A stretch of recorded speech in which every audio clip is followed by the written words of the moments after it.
आप सभी का दस्तक कोचिंग वाराणसी की ऑनलाइन क्लास में हार्दिक स्वागत है। जैसा कि आप जान रहे हैं कि हम वीडियो एग्जाम के लिए लगातार प्रैक्टिस सेट आपको हल करवा रहे हैं।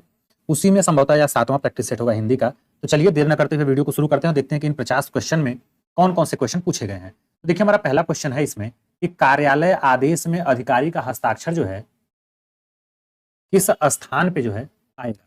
अगर कार्यालय अधिकारी अगर कोई आदेश दे रहा है या कोई कॉपी लिख रहा है तो 1 सेकंड रुकिए, इसको थोड़ा-सा ऐड कर लें हम।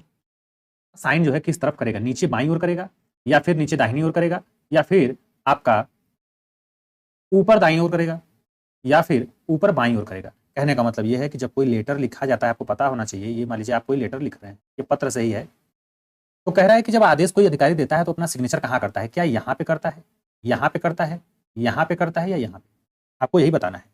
तो सब लोगों को पता है कि हम लोग जब लेटर लिखने के बाद यहाँ पे सेवा में फिर फला फला फला ये मैटर यहाँ पे पूरा लिख देते हैं, फिर अतः ये आपसे ये है, फिर यहाँ पे डेट वगैरह डाल देते हैं, चाहे डेट ऊपर भी डाल देते हैं कहीं ऊपर यहाँ पे भी, और उसके बाद साइन हमेशा नीचे यहाँ पे इस तरफ राइट साइड में होता है।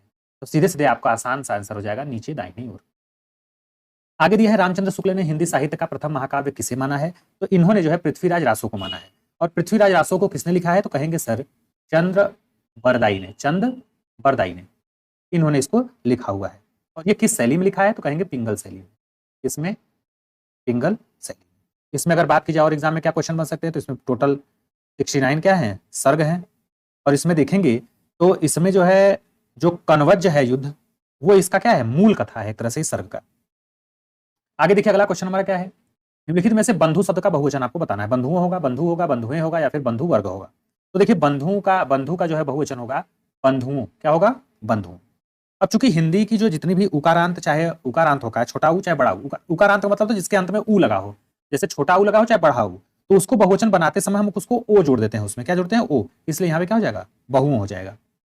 शुद्ध वर्तनी वाला आपसे पूछा है, तो देखिए यहाँ पे अलौकिक है, अत्याधिक है, बरात है और अनाधिकार है।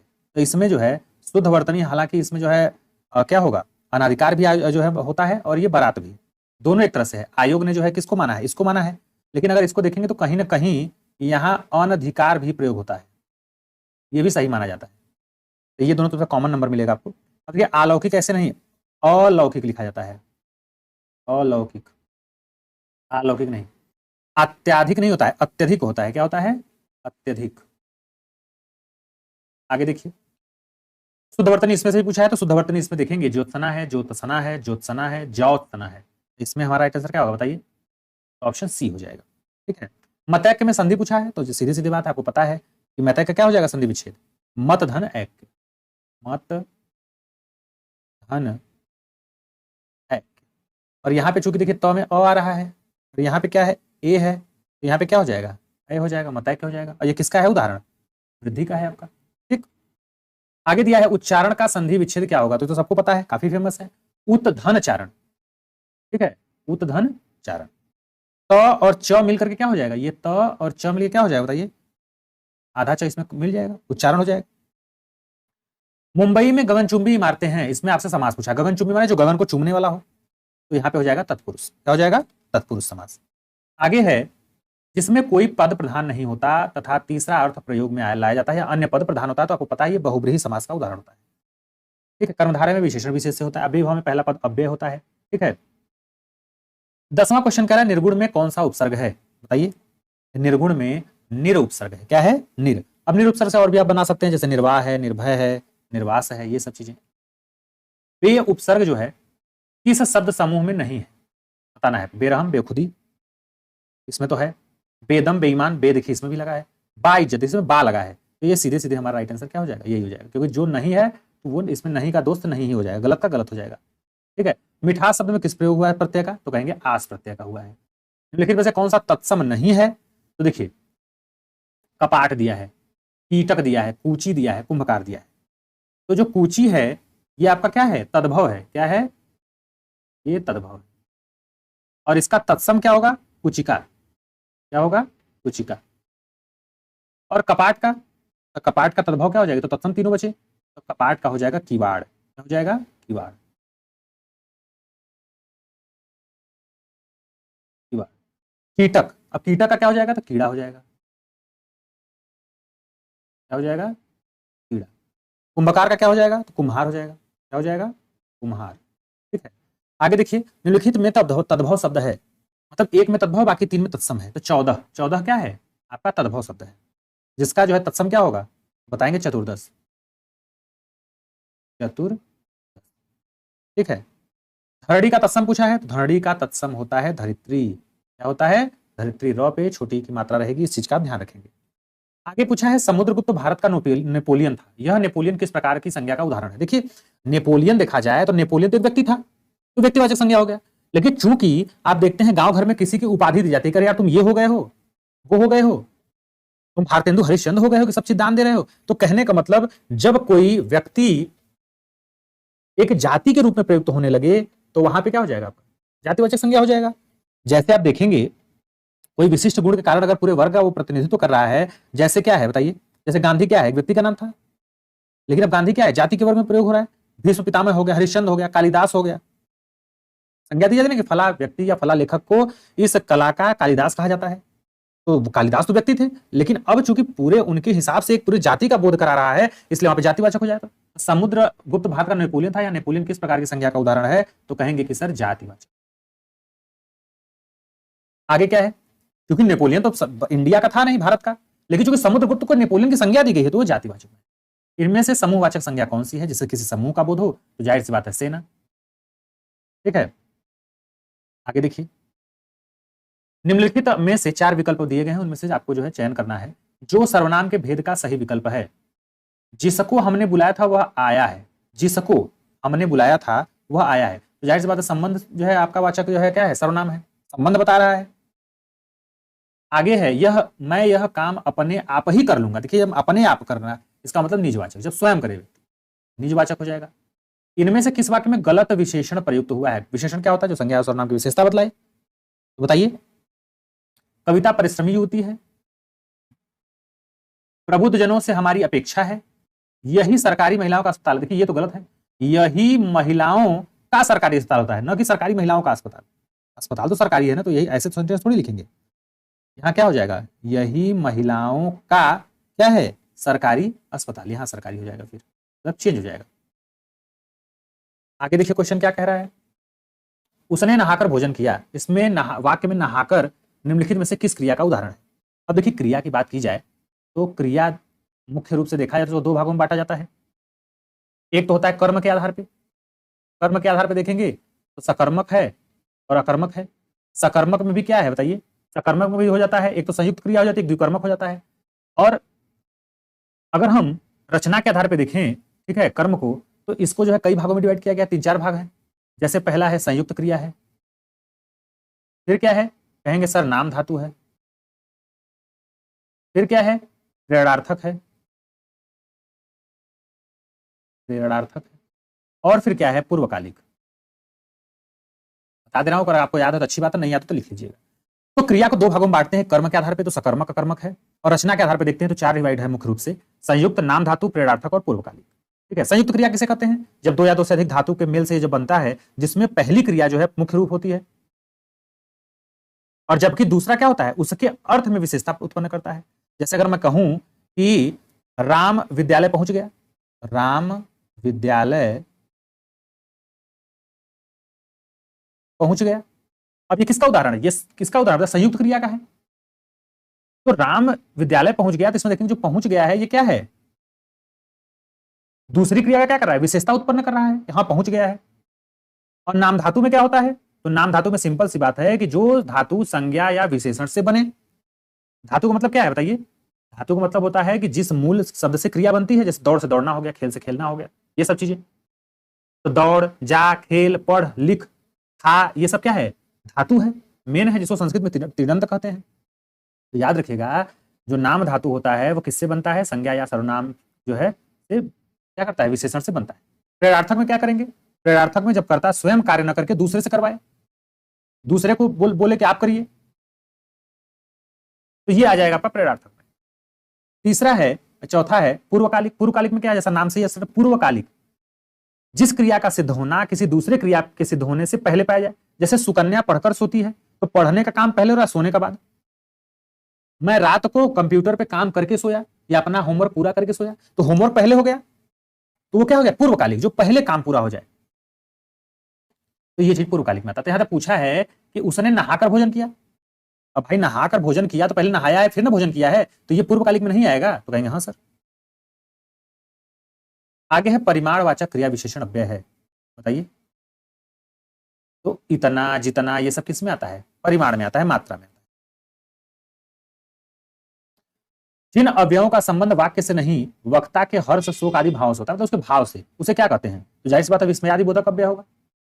उसके विस्मय का मतलब होता है आश्चर्य भाव, जैसे आह वाह हाय अरे हरे ये सब होता है ना, ये सब इसमें आ जाएगा। कौन सा शब्द इच्छा का पर्यायवाची नहीं है? बाकी तीन है।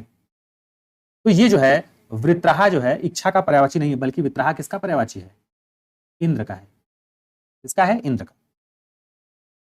अगर हम इच्छा की बात करें तो इच्छा के कई पर्यायवाची है, तीन तो आपके सामने ही दिख रहा है इसमें।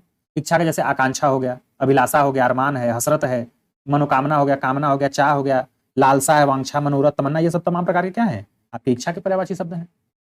पुष्प पर्यायवाची आपसे पूछे तो पुष्प का क्या होता है बताइए? सुमन है, प्रसुम है, कुसुम है, ये सब आ जाएगा। तो ये ऑप्शन डी हो जाएगा। पारिजात किसका होता है पर्यायवाची? तो कहेंगे सर ये कल्प वृक्ष का होता है।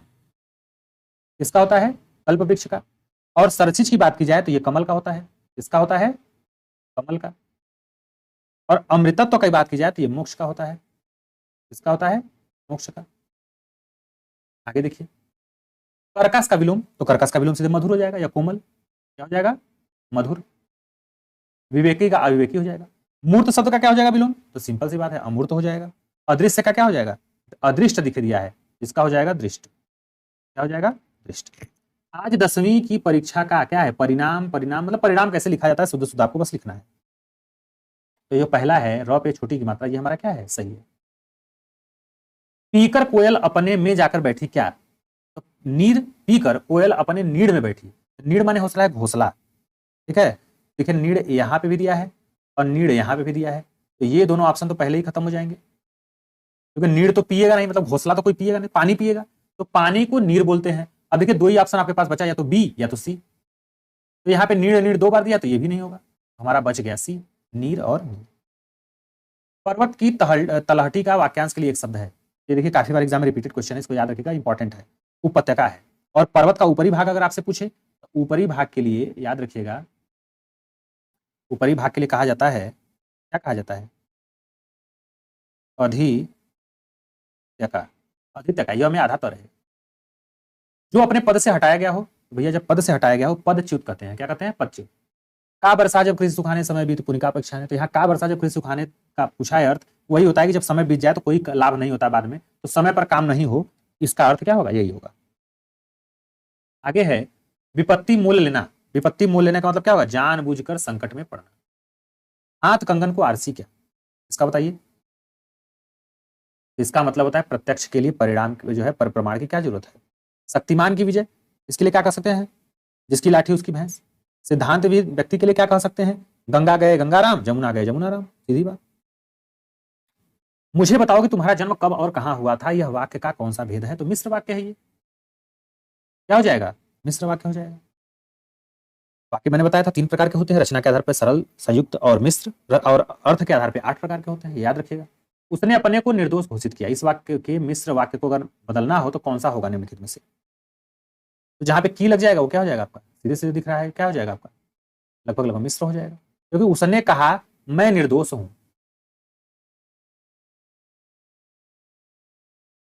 शुद्ध वाक्य आपको छांटना है। उस वन में प्रातः काल के समय का दृश्य बहुत ही सुहावना होता था। उस वन में सुबह के समय का दृश्य बहुत ही सुहावना होता था।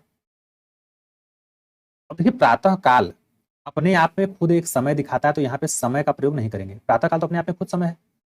उस वन में सुबह के समय, सुबह तो खुद एक समय दिखा रहा है, यहाँ पे जरूरत क्या है? समय नहीं लिखना है, सुबह तो खुद एक समय है, 2 बार एक ही चीज को आप नहीं कर सकते हैं।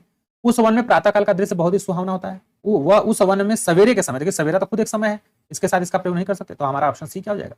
राइट हो जाएगा। जिस किस वाच्य में क्रियाएं सदैव एक वचन, पुल्लिंग और अन्य पुरुष में होती हैं, तो ये सीधे सीधे देखेंगे तो ये भाववाच्य में होती है। और क्रिया की भी बात की जाए तो सदैव क्रिया इसमें क्या होती है? अकर्मक। अगर आपसे कर्तृवाच्य पूछे तो हमेशा सकर्मक होता है इसमें क्रिया।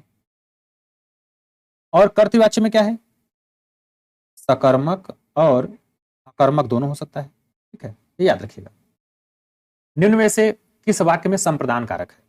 अब देखिए संप्रदान की बात की जाए तो यहां पे हो जाएगा राजा ने निर्धनों को कंबल दिए, ये हो जाएगा। मेरा मेरा घर स्टेशन से बहुत दूर है, तो ये हो जाएगा अपादान, इसमें अपादान। निसार खेलता है, ये कर्ता हो जाएगा कारक, ठीक है। अब देखिए कारक में भी देखेंगे तो बहुत सारी चीजें इसमें है जो कि आपको नहीं पता होंगी, बता देते हैं आपको। देखिए अपादान का मतलब होता है किसी चीज से अलगाव, जैसे बिल्ली कुएं में गिरी, ये सब आप जानते होंगे, पेड़ से पत्ते गिरे। लेकिन और क्या आपको जानना है, क्या आप ऐसा भी जानते हैं कि जब दो व्यक्तियों में तुलना होती है तो वहां पे भी अपादान का प्रयोग होता है? नहीं जानते तो जान जाइए। जैसे राम श्याम से बड़ा है, अब यहां से लगा है तो ये मत सोचिएगा कि दूसरा हो जाएगा, यहां पे भी अपादान होगा। मतलब कि तुलना करेंगे तब, तुलना करने में अगर किसी से प्रेम का जिक्र आ रहा है तब भी, डर लग रहा है जैसे बच्चा बिल्ली से डर रहा है तब भी अपादान। और क्या, हाँ लेकिन एक चीज तुलना वाला मैंने बताया कि जैसे राम श्याम से बड़ा है तब तो होगा अपादान, लेकिन अगर ये कह दे कि राम ही सबसे बड़ा है तब वहां पे क्या हो जाएगा, चेंज हो जाएगा, तब अपादान नहीं होगा। तुलना हो गया, प्रेम हो गया, डर हो गया, किसी से घृणा का भाव हो वाक्य में, ठीक है, रक्षा का भाव हो, सीखने का भाव हो, तो लिख लीजिएगा, और क्या हो, लज्जा का भाव हो, लज्जा हो गया, तुलना हो गया, प्रेम हो गया, अलग का भाव हो, अलग वाला आप जानते ही हैं, ठीक है।